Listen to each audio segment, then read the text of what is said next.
ভোগ রান্না শুরু করে দিয়েছি, পরপর ভোগ হয়ে যাচ্ছে। সুজি হয়ে গেছে, এই দেখ সব ভাজছি একে একে। বেশি কিছু তো আজকে বলবো না বলেছি, তোমরা দেখে বোঝো যে আমি কি কি করে মাকে ভোগে রান্না করে দিয়েছি। তোমরা দেখতে থাকো যে আমি মায়ের জন্যে কয় রকমের ভাজা করেছি, কি কি রান্না করেছি। এই অমাবস্যা, প্রত্যেকটা অমাবস্যাতেই আমার বাড়িতে এরকম পুজো হয়, যেরকম যখন মা জোটায় সেরকমভাবেই হয়। কত রকমের ভাজা করলাম তোমরা কিন্তু আমাকে কমেন্টে জানিও। সব ফোড়ন রেডি করে নিয়েছি, তরকারিটা বসাতে হবে। লঙ্কা, কাঁচা লঙ্কা, শুকনো লঙ্কা, এই যে 5 কড়াই আর সবজি সব কেটে নিয়েছি।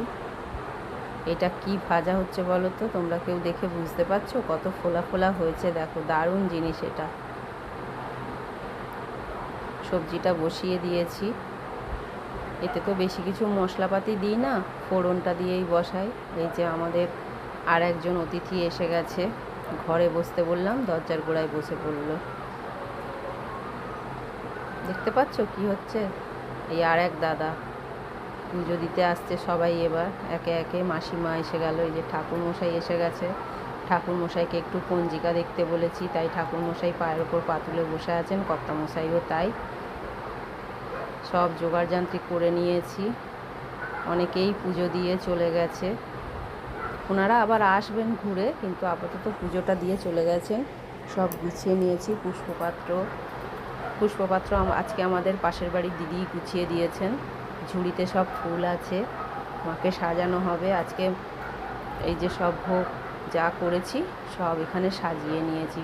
একটা তরকারি এখনও বাকি আছে, ওইটা একটু রান্নাটা হচ্ছে, সেটাও তোমরা দেখতে পাবে যে কি রান্না হচ্ছে, কি বাকি আছে। ততক্ষণে তোমরা দেখো আমি ঠিক সব গুছিয়েছি তো। এই যে প্রদীপটাও জ্বেলে দিয়েছি, ভোগগুলো সব গুছিয়ে নিয়েছি। মাকে দেখে নাও এই সাদা শাড়িতে, এই যে ঘিয়ের প্রদীপ সাজিয়ে রেখেছি। ঘিয়ের প্রদীপগুলো কিন্তু আমি সন্ধেবেলা জ্বালবো। সাদা শাড়িটা মা আজকে ছেড়ে ফেলবে। একটা রান্না বাকি আছে বললাম, এই যে এই রান্না বাকি আছে। এই রান্নাটা হলেই আমার ভোগের সব রান্না শেষ। ঠাকুরমশাই এসে গেছেন, এসে উনি পঞ্জিকা দেখছেন, ততক্ষণে আমার এই রান্নাটা হয়ে যাবে। এই রান্নাটা আমি খুব একটা বেশি মশলা দিই না। এই যে আমাদের জামাই এসে গেছে, পরপর ওরা আসছে সবাই। এই যে পনিরের তরকারি হয়েও গেছে। তোমরা দেখো পরপর বুঝতে পারবে আমাদের কিভাবে পুজোটা